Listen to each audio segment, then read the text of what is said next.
but the C-19 hit, and I had to get 2 jobs because my job was cutting hours, so I had to get a second job. Then it started to pick up. So I was working 2 full-time jobs, damaging my body. Even though I was eating healthy, drinking a lot of green tea, my eczema came back. And this time when it came back, it wasn't just in patches, it was all over my body from head to toe. And the color of my skin just turned pitch black. The same color you see on my shirt, my color just turned black. I was itching every night. I can actually see the skin fall off my body. There were like dust spots in my apartment. I mean, scales, dandruff all over my hair.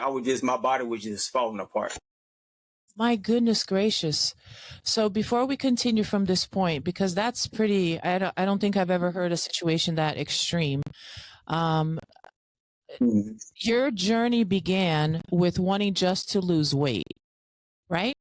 That was the main purpose why you started this changing.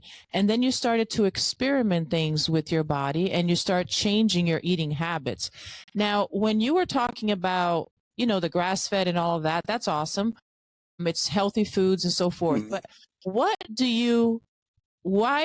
did you stop having a desire to eat meat? Because I don't know what that feels like.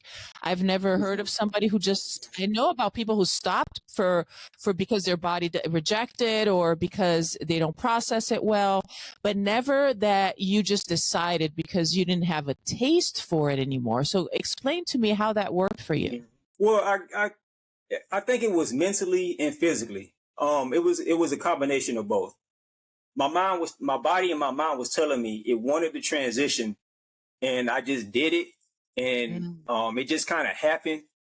I did eat a piece of meat when I turned vegan about 2 weeks after I turned vegan, and I said, I want that piece of chicken, and I ate it. But when I ate it, it felt like somebody punched me in the gut. I see.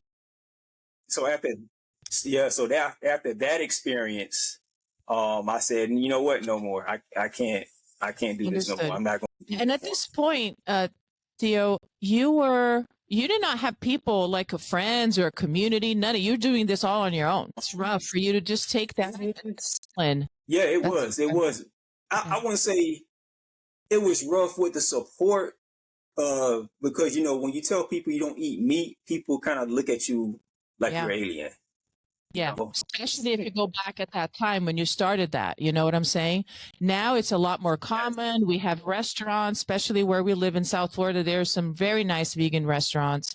So now it's a little more, and people are more open, right? But it wasn't like that. When it was new, there's always like, what are you doing? That's not going to last. It's not going to stick, right? Yes. Yeah, okay. That's what I'm saying. Right. You're right. Now, you cut meat off, including eggs, anything that has to do with animal, right? You cut that out.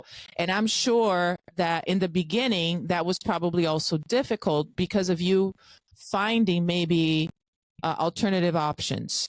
So, and also it's more, in my opinion, not even opinion, my understanding, it is much more expensive to eat that way.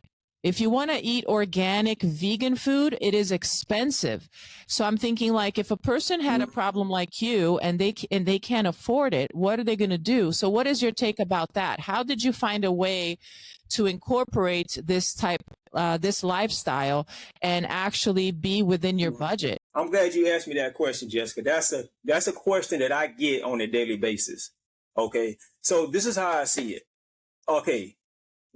We as humans, we do what we do. We go out, we enjoy ourselves. We may go out to a bar, may go out to a club. We may spend money on certain Netflix or streaming, gaming, or whatever. Okay. So what I tell people who want to go vegan, use that money that you use for your disposable income, whether it be $50, $30, whatever.